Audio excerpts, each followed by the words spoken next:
So Cyrus, you should remember, like out of Isaiah, where he's prophesied, it was roughly 539 BC. Cyrus, right, Medo-Persian king, after the Babylonians, told the Jewish people, you can go home. Okay, that was prophesied of the 70 years. Daniel's reading that, of course, with Jeremiah's scroll. So they could go home, which a lot of people ask the question, you should think about Esther, because she's obviously Jewish. Why did they go home?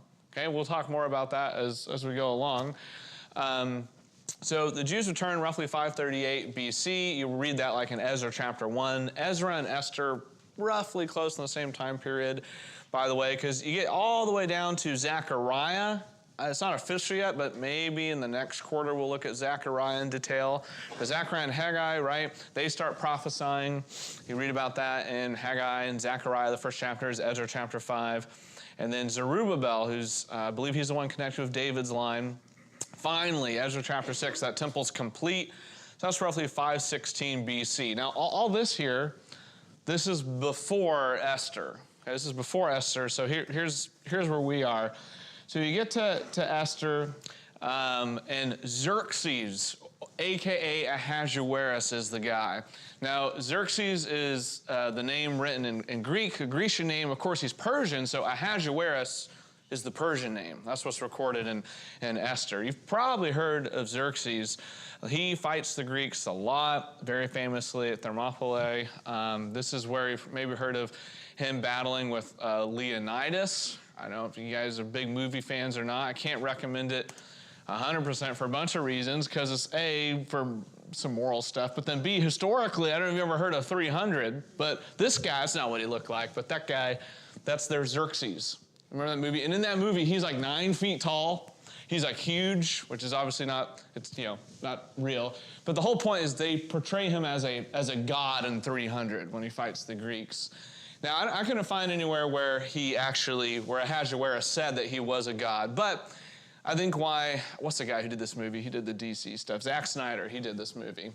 I think why he went for Xerxes being godlike is because in the ancient world and in Mesopotamia, if you were a king, right, you are godlike or become deified at some point.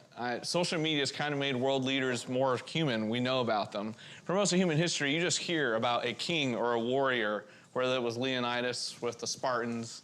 That right, 300 is this is Sparta line. You may have heard where he kicks that guy down the tunnel. But Xerxes didn't fight in that battle. He just kind of, you know, he was just in charge of that whole thing. But that's the guy here. That's the one that Esther marries. Now, not the Zack Snyder version, but I was just showing you, it's, you know, some kind of pop culture to connect these dots. Ahasuerus has a lot of battle with the Greeks, as his father did before him. Esther, 478-ish, these are all approximate, of course, is going to become queen in chapter 2. We'll talk about that next week. And then 5-ish years later, Purim is established that we read, right, all the way at the end of the story of Esther. And then after Xerxes, a.k.a. Ahasuerus, he's only called Ahasuerus and Esther, but he's also Xerxes. Ahasuerus, then you have the story of Ezra, who also leads a group of exiles to Jerusalem. And that's like almost, not quite, but almost 100 years, like 70, 80 years after the initial decree from Cyrus. So that gives you some biblical and historical kind of time frame of who we're talking about. Extra biblically, outside of the story of Esther, even with things that aren't historical, like Zack Snyder's movie, but in like actual history, like Ahasuerus is quite successful. He seems quite competent in history, expanding the kingdom, growing in wealth and power. And in Esther, a few of you pointed out, both in the class and after the class, Ahasuerus seems just kind of like a doofus in the story of Esther. He's nothing like that God king that Zack Snyder imagined as night. He's kind of like just a total moron in the story of Esther, right? He's just constantly being fooled. So we talked a little about this last week. I want to get it down in writing just to make sure that we're continually aware of what's going on as we talk about and study Esther. I know we read the whole thing last week, but hopefully you realize there's a lot of irony in this story. Now, the Bible loves irony altogether, for sure, but Esther really, really enjoys it. Very dramatic. I don't know if you noticed that you, the listeners or the audience, you are aware of something very often, almost 100% of the time, you're aware of things that the characters are unaware of, right? You have like the godlike view, if you will, of the story. You know what everyone's doing. The characters obviously do not. So an easy example, right? Haman in chapter 6, he thinks, oh, the king's going to reward me. And no, he wants to reward and honor Mordecai. You, the audience, you know that. Leads to a lot of humor. Hopefully you saw a big theme of rising and falling. Most of the rising and falling thematically in this story, I think all of it, is really Haman's family and Mordecai's family. Now Mordecai, right, he's a Benjaminite, a tribe of, right, he's Jewish. Did anyone catch who Haman's family was, by the way? Did anyone? You get like big bonus points if you realize who Haman is. Okay, that's okay, we'll talk about it. Maybe you guys come back next week and start pointing some things out. But it follows both Haman and Mordecai's family, where, right, the things reverse with the rise and then the fall on the two of them. And so with that, you think of role reversals. Now, you could already tell when you were listening to it last week, but nearly at the very end of the book, Esther chapter 9, verse 1 on the screen, when the Jews in their battle says the reverse occurred. It's like it finally comes out and tells you the very, very obvious thing about these role reversals. It's not to the very end of the story that, that's not how Hebrew authors work. We want things very chronological, A plus B equals C, just tell me what to do. Jewish narrative, including the gospel accounts, those are written by people who are influenced by or who are Jewish, will tell you the story like this. Let me just go, how many different ways around the main point do I have to tell you this for you to get it? Esther finally tells the whole story, and at the very end is like, boom. Do you get it now? Huge role reversals there. A lot of situational irony with those unexpected reversals.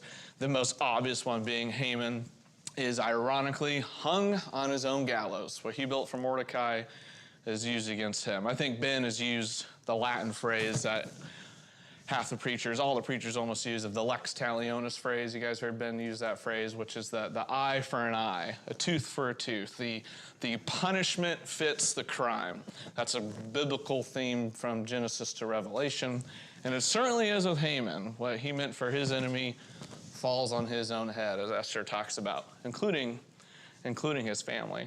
So there's a lot more details in there we could talk about. But again, just want to remind us of those things so you can see these themes and literary devices as we keep studying and talking about it. So when you think about the reversals in Esther, what were some of the reversals you guys notice? So an obvious one is the gallows that was built for Mordecai ended up being used on Haman, the very guy who built it. Okay, what were some other role reversals you guys noticed in Esther last week?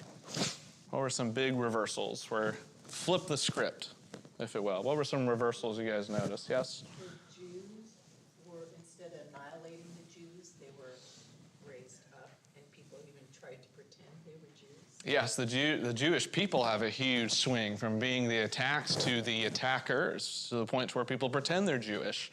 They're so afraid of the situation. What were some other reversals you guys remember or noticed last week, just listening to the story? Any others? There's a lot. There's a lot. Yes? Well, Esther kind of goes from just a Jewish girl to the queen. Yes. In a year or so. Yeah, Esther's very much a coming-of-age story, and she's just some nobody. We'll talk more about her next week in chapter 2. She's just some nobody teenage Jewish girl who has huge reversal. Do you guys notice the reversal with her and Mordecai's relationship? You guys saw that? Yeah, that was a big one. Mordecai, they're cousins technically, but the age gap, Mordecai is essentially a father. He's father-like to her. Technically they're cousins, but he's much older. And so he commands Esther what to do, for better or for worse, which we'll talk about in the future. Esther listens. And then when Mordecai gives the very famous speech that a lot of you are familiar with of who knows, if this is the reason why you're here, Esther tells him what to do, and then the text says, Mordecai listened to all that Esther commanded. So there's like a microcosm of role reversals just between the Esther and Mordecai relationship. Again, we'll keep talking about this for the next few, probably a couple months. Any other role reversals that you guys noticed in the story? I am glad a lot of you guys have said it was useful to you to just listen to it. Wasn't that interesting? Just hearing the story out loud. I was just talking with the McCowans over there, Dan, about how it's strange to me that most of human history, both the Old and the New Covenant, that's how the faithful heard Scripture or even came to know Scripture, was mostly through listening. You can tell why. That's why people were big into repetition and memorization of Scripture. Lost art in the 21st century. I think we could do better about. That's another discussion. So a lot of reversals, right? So Haman, you talk about him, he's got high rank. At the end of the story, it's Mordecai. Whoop, right? You got all the flips. Haman is given a signet ring. Okay, at the very end, Mordecai is given the signet ring. We talked about how Ahasuerus never learns his lesson. He's just handing out blank checks no matter what. Mordecai's mourning in chapter 4, before Esther's even aware. And then Mordecai's exalted in chapter 8, near the end of the story. All the Jewish people in Esther chapter 4 are fasting and weeping. And then in chapter 8, they're feasting and there's celebration. So you can see everything turns.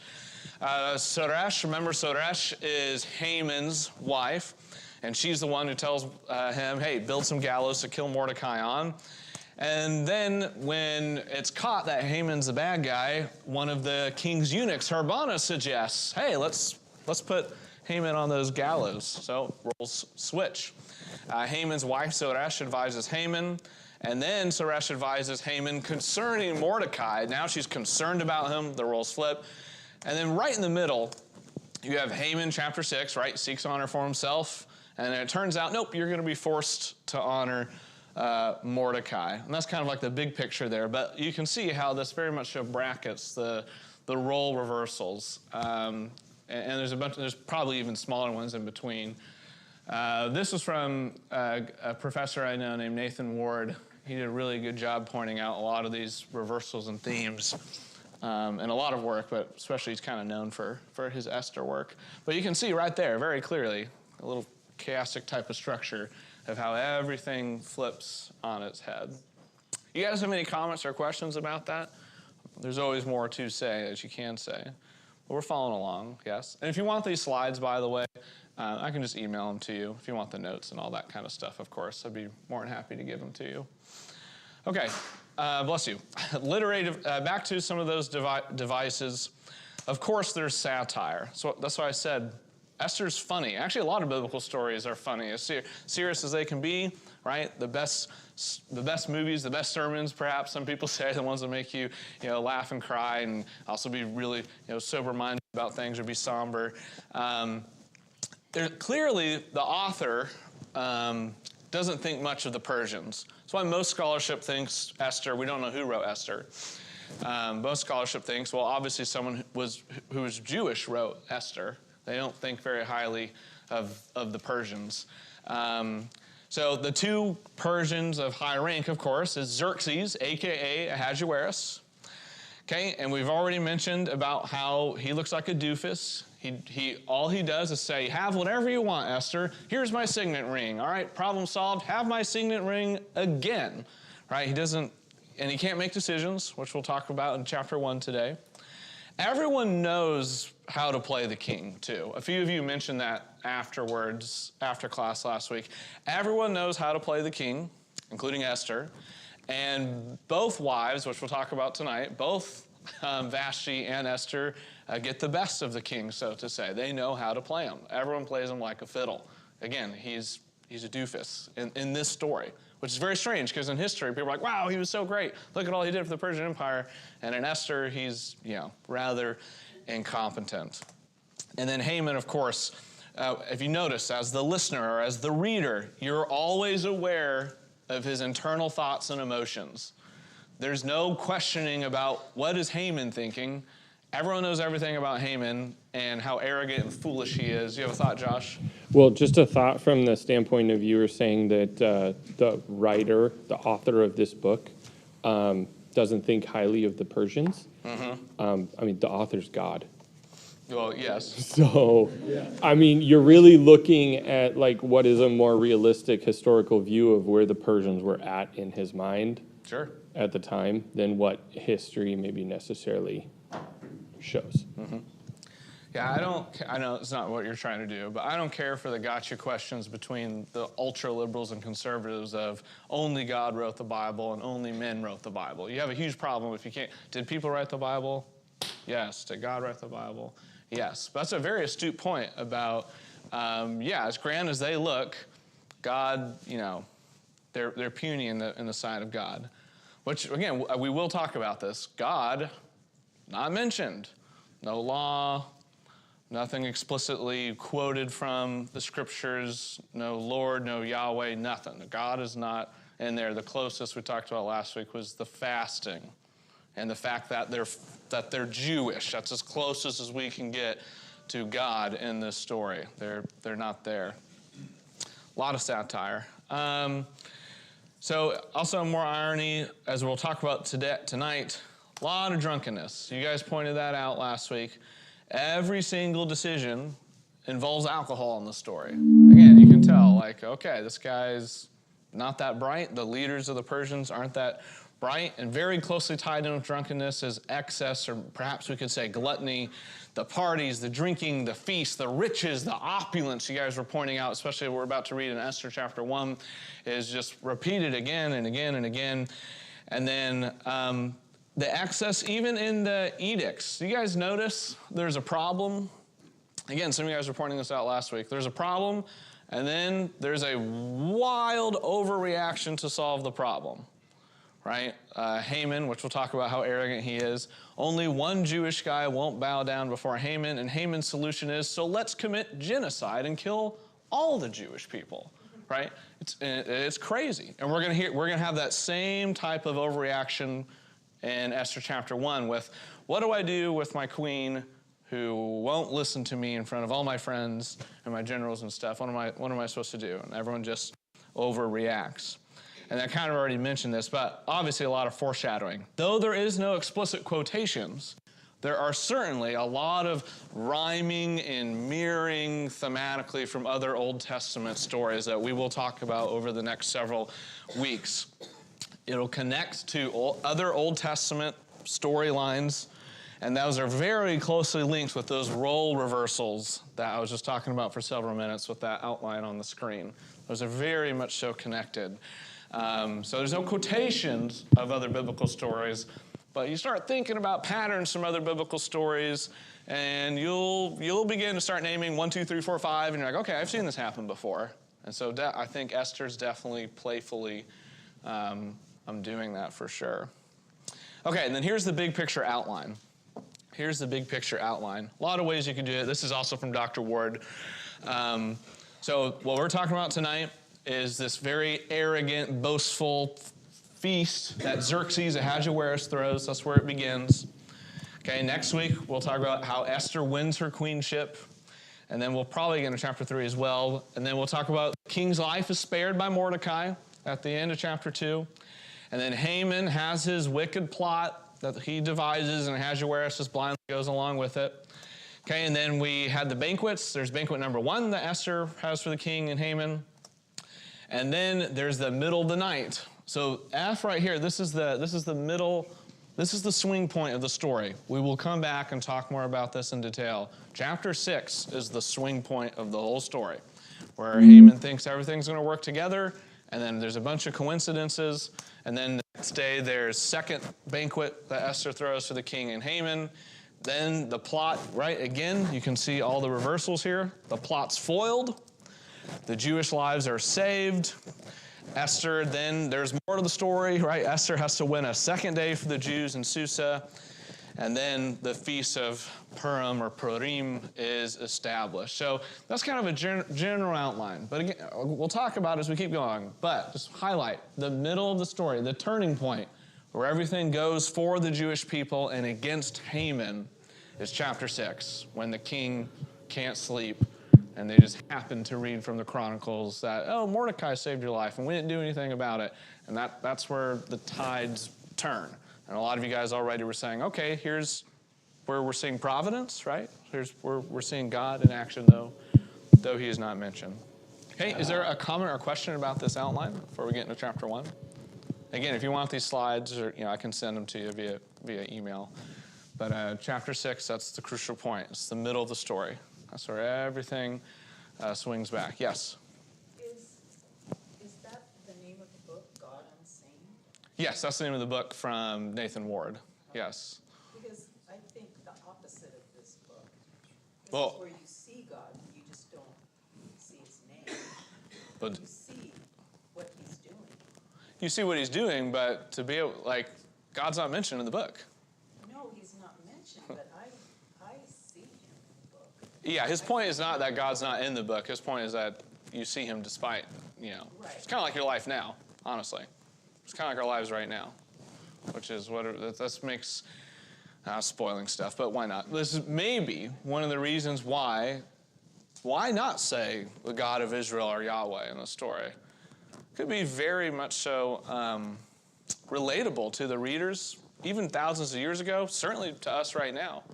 This is our life right now. Esther, it's not tangible. There's not a moment like in the book of Isaiah where Isaiah, I know he's a prophet, sees the Lord sitting on the throne, or the Red Sea being split, or not even a mention of God, right? This is kind of what we're experiencing now that makes Esther beautiful. So that's what Dr. Ward means by God unseen. He's not saying God's not in the story, quite the contrary. Okay, any other comments? Okay, hopefully by now you've found Esther chapter 1. You got 23 minutes to find it.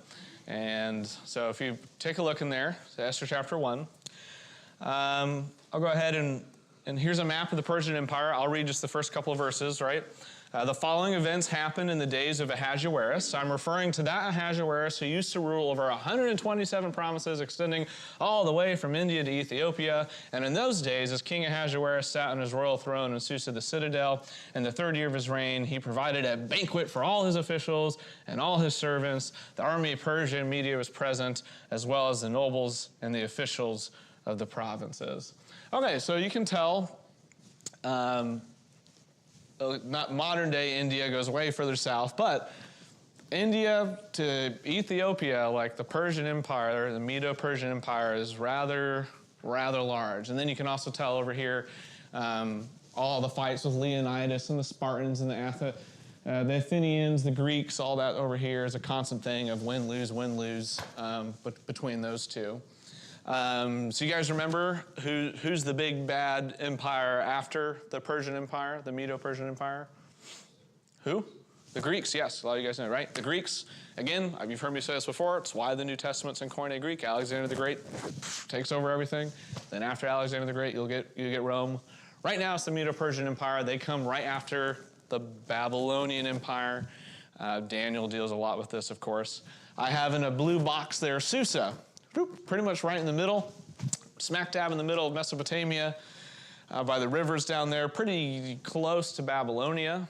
That's where this story takes place, is there, Susa, in the citadel even, in the palace fortress. But that's where Esther is and Mordecai. That's where our story takes place. We're, again, far away from the promised land. Again, the author's just really highlighting God being unseen in that sense. We're far away. We're far away from there. So that's where we had the extent of the empire.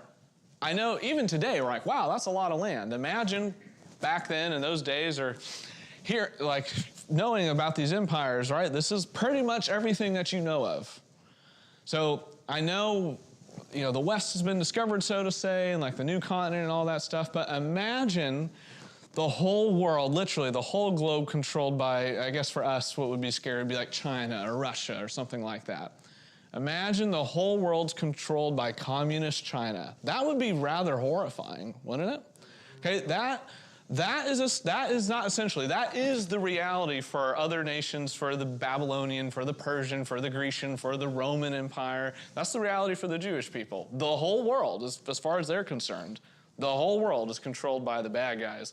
The very enemies of God, blasphemers of God. The whole world. It's really, really startling and terrifying.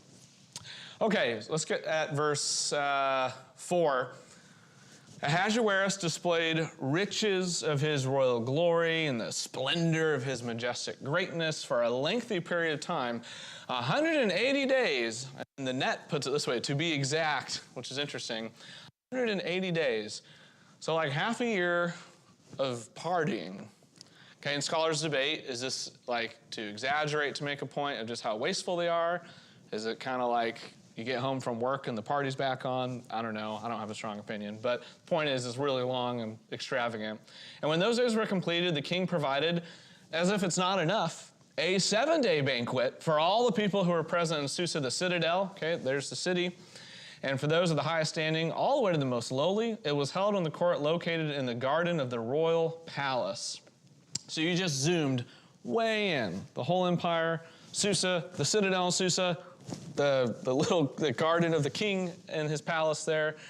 The furnishings include linen, blue curtains, cords of the finest linen, purple wool and silver rings, alabaster columns. I was reading those columns they've discovered. We'll show these pictures in the future. Those columns are like 60 feet high. It's crazy. Silver couches displayed on a floor made of valuable stones, alabaster, mother pearl, mineral stone, drinks in golden containers. Royal wine is available in abundance at the king's expense. There were no restrictions on the drinking, for the king had instructed all his supervisors that they should do as everyone so desired. And Queen Vashti also gave a banquet to the women in King Ahasuerus' royal palace. So this is the king's party. The word for feast happens 20 times in the book of Esther, and there are 10 total feasts, if you count them up. There's 10 separate feasts in this story alone. Again, some of you last week in and outside of class pointed out, wow, there's a lot of whining and dining in Esther. Yeah, that's kind of the whole thing that these guys got going on. Now, already, verses 3 through 9 here, did you guys hear anything where you're like, oh, that maybe or reminds me of another biblical story, perhaps? Anyone hear that just in these first few verses with the partying in verses 3 through 9? Does it remind you of any other stories potentially in the Bible, Chase? Belshazzar, yes, he's... Oh, okay, I want you to put that in your back pocket. Belshazzar, his partying. Anything else? Very good point. What? Okay, Herod has a party. Very good with the connection with the parties. Okay, anything else that potentially reminds you of, even just vaguely? Yes, Cass? The description of the marble pillars and couches of gold and silver, etc. It reminds me very much of Solomon, where bronze and silver were as nothing. Yeah, it's as nothing. Yeah. Yes, that's a very good connection. I mean, Israel's come a long ways into falling off the cliff of power, that's for sure. Okay, anything else you guys noted? Maybe, I don't know if I don't have this on the screen, but I noticed, where was that? At the end of verse 8, everyone should do as they desire. I don't know, right? The book of Judges is everyone did what was right in their own eyes in the book of Judges, and there's civil war and rape and murder. Probably don't want to do that. So you hear everyone just did what they wanted. That's not good. Anything else you guys felt like? Very good with the banquets. Lot of banquets and parties in the Bible. People like to party. Humans have not changed. Okay. All right. Ahasuerus, there's 2 Ahasueruses in your Bible. The one in Daniel is not, we know from the dating, he's way before this, is not this Ahasuerus. Twice this Ahasuerus is obviously in the story of Esther and then in Ezra chapter 4. And of course, if it wasn't clear, he's showing off, he's flexing, if you will. He's like, check it out. Look at all the stuff I got. And then people debate if this is right before or right after. Probably he's about to go invade Greece. Maybe he's been there before. But certainly if you've conquered the world, right, no wonder we got, cups of gold. It's no big deal, right? Again, imagine one nation, China or something today, having total control of the economy and everything. No problem. They got all the resources they could imagine here. Any comments on the first 9? What is that? First 9 verses? Okay, let's get to Vashti. So Vashti's going to refuse the king, and it really sets up the whole story. On the 7th day, as King Ahasuerus was feeling the effects of the wine. That's the net. I think the ESV says he was merry with wine. Okay, a.k.a. he's drunk. Like I said, all the decision-making is involved around heavy, excessive drinking. And then he orders basically all his eunuchs, where'd that verse go? Verse 11, to bring Queen Vashti into the king's presence, wearing her royal high turban. Most translations say crown, but The net goes for turban because that's what they would have worn. Same idea though, crown, turban, same concept. He wanted to show the people and the officials her beauty, for she was very attractive. But Queen Vashti refused to come at the king's bidding conveyed through the eunuchs. Then the king became extremely angry, and his rage consumed him. Okay, what? Mitchell pointed out Herod's what was the other banquet? Chase, you had another banquet in mind? Yeah, Belshazzar. Yeah, Belshazzar. So you think of other stories, there's a common theme where there's, drunkenness and these partying and bad things happen. Another one I thought of was in Judges 16 with the Philistines. They're drunk and they're having the effects and they're like, let's bring out Samson. Okay, for different reasons, but the point, and in Daniel chapter 5, you talk about Belshazzar, what happens, and is, hey, let's bring out all the stuff from the temple in Jerusalem. Let's bring that out to the party for Belshazzar. And he's the last guy essentially in charge of the Babylonian Empire before the Persians come in. And then I didn't have space for it, but literally the next one I would put on there, I should have done one Old Testament, no New Testament, whatever.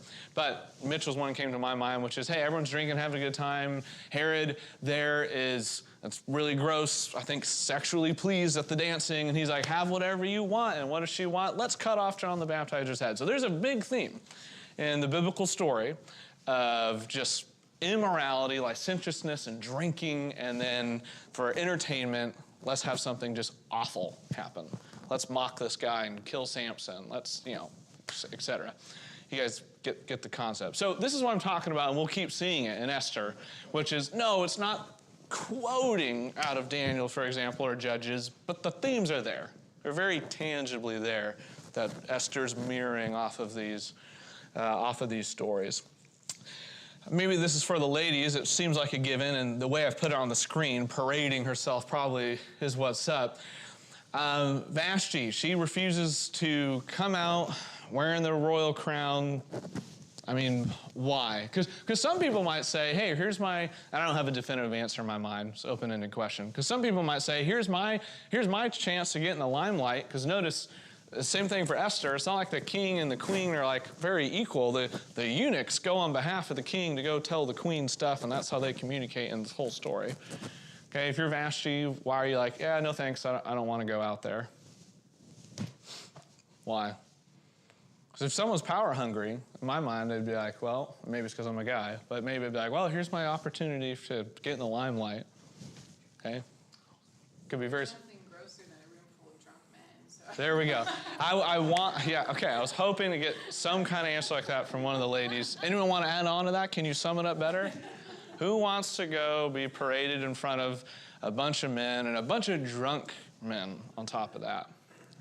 I don't think so in the text because of the royal robe, but all the rabbinic traditions say, it's not capital T truth, all the rabbinic traditions, though, like in the Mishnah and stuff, say she only had her crown on.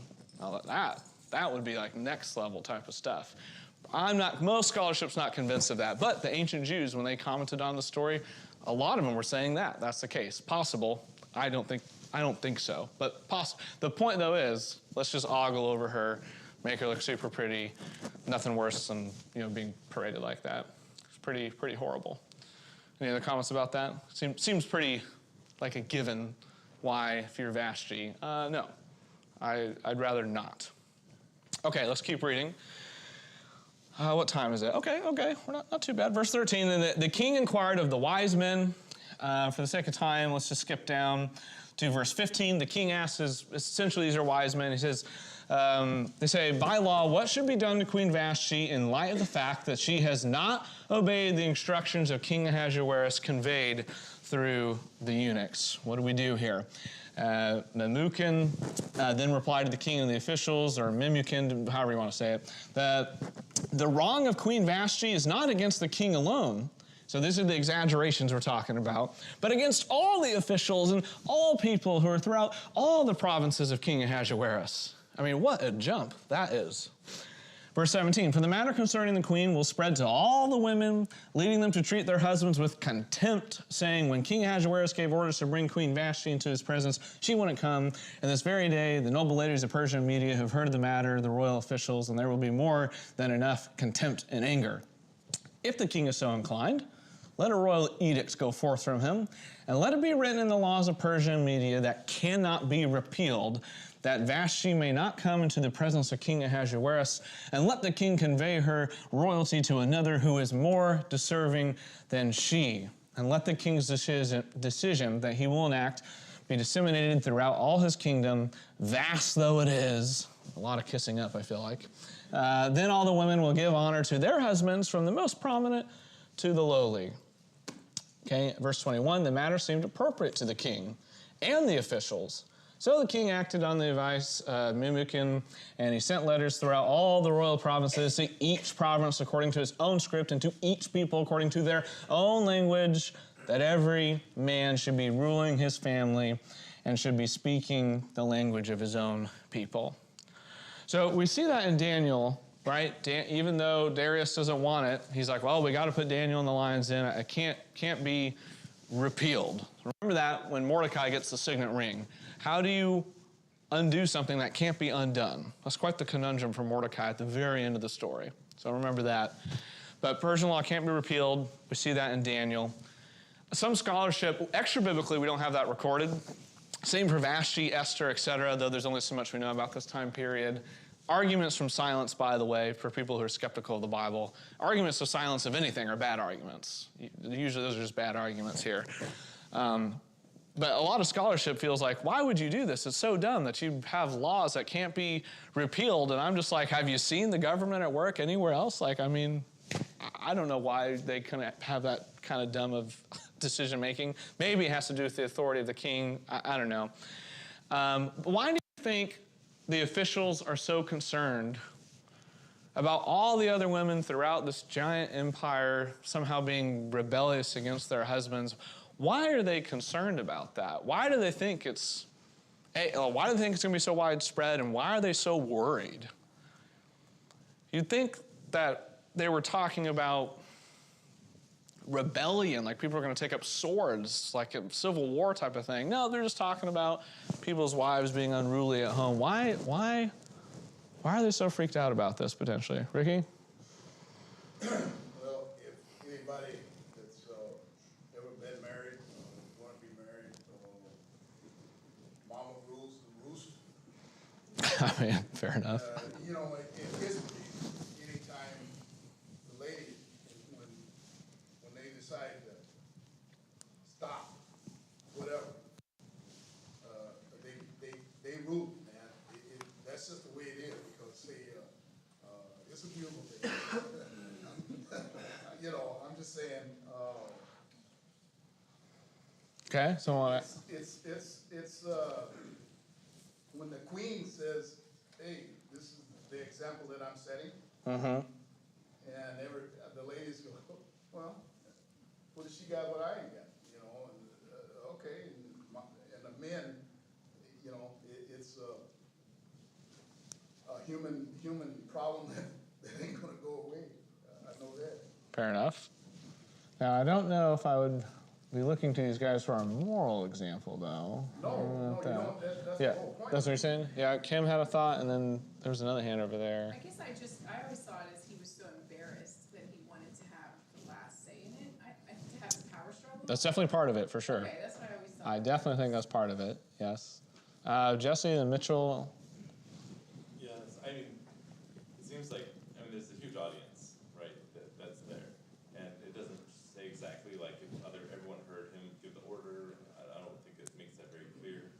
But, I mean, it's just, to me, it's just a big, it's a power issue, right? Yep, it's a power issue. Yeah, he's given an order and it's not followed. Boom. A lot of people see this. It can be a slippery slope, I suppose, for a ruler if their orders are Oh, not for followed. sure. Yeah, it could be. It could be. This guy sounds like he's in a position of absolute power and very egotistical. So it's very Yeah, for sure. Mitchell?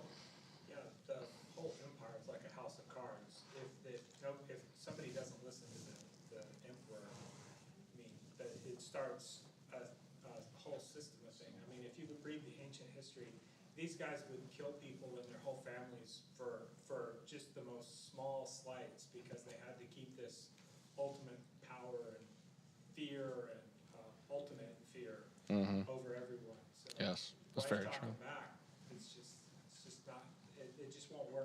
Yeah, if you can defy the king, what's to defy the lowest of low? Was there a hand over here? I thought maybe I saw one. Chris? I was kind of one thought, see with Ricky, well, it's the head of the house, but I've heard that the woman is the neck, so you wouldn't want your neck to be contorted, your head to be contorted in a way that. Yeah, he recognizes that. Ready to go. So. Yeah, I think it really comes back, you guys, great points. The audience there is a good question because it does mention from the highest to low are celebrating. But then I start thinking about it a bit more, right? There's a lot of irony in this story, particularly just between here in chapter 1, just between Vashti and King Xerxes, Ahasuerus, as to what to do. Because what is the king's solution to solve the problem here? His commandment was, you have to come out. She says, I'm not going to come out. And what's the king do to solve the problem? Yeah, he just says, well, then you're not going to come out then. It just sounds like you're kind of like giving her what she wants. It's as if he sanctions her disobedience, some commentators were saying, which is like, fine. And essentially, it's the old story of the rabbit in the briar patch.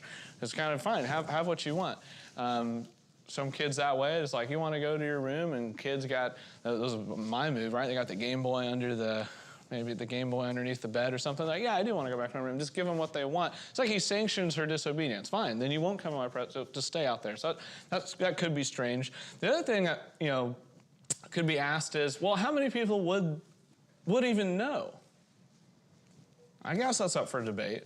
But how many people would know that Queen Vashti just absolutely refused? And that word can spread fast, but not as fast as sending out everyone with edicts to every single corner of the empire and say, hey, get yourselves in check because Queen Vashti wouldn't submit to the king. Like, it's as if he publicizes what he fears the most. Everyone will hear about this, and that can't be the case. It's embarrassing. We've got to keep things in check if they disobey the king.